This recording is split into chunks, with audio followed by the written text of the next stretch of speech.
you had mentioned having some activities with all of your mentees. And you said that you are a part of the school system. Is that accurate? Your We program is have a partnership with them. okay. We are community based, so we have our one-on-one mentoring occurs in the public school setting Okay. for safety reasons only. But our lunch and learn is in the school system, but our other activities are outside within the community. Okay, perfect. So yeah, and you had said that you had come to visit PAL in the past, and so that's how we have been structured. So we have had family engagement activities where we hope that mentees come and advertise to mentees and their families. And I've never seen one super successful because it seems like there's a real barrier with people getting there. So what does that look like for you all? Because we would love to do that, but we've shied away in the last year just because we're like, people aren't going to be able to come. They're going to have, some of our families don't have cars. Just what does Right. that look like for you? That's the same for us. So one of the things that I've tried to do is, and we don't reach out to the families that much. We are focusing on the kids. So because in some cases that just causes more challenges when we get the families, the parents involved, especially they're coming from different households and that kind of thing. So we've tried to do things where we can go directly after school. That way, they can walk because we're within walking distance. Something that we did recently with our leadership day is we had somebody donate some plants and flowers, and we had everybody gather in a vacant lot, which was very close to the school.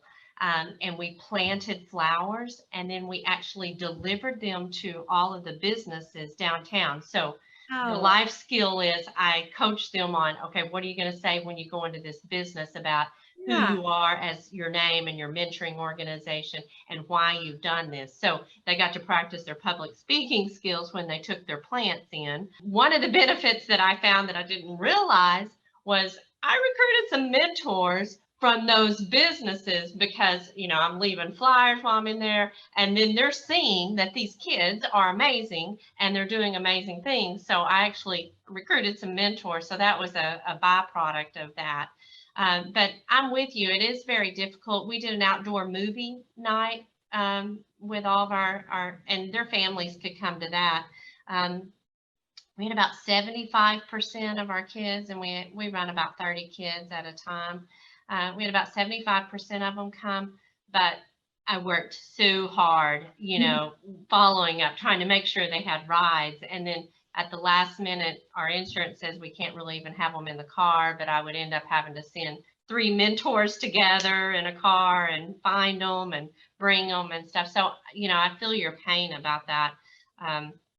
We've wanted to do community service projects as a group on a Saturday, but I knew that wasn't going to fly. There would be no way I would get those kids there on a Saturday. Right. Well, thank you for that feedback. And that 75% is awesome. That is a success. Well, I've had some not success where, I had a kickoff one time at the beginning of the school year, which, that's a difficult time because people are coming off of their summers. Mm-hmm. And I had like 25% show up, and I was, it's hard. It is. It is. So I loved your piece of advice though about go where they are, because you got to go because they can't come.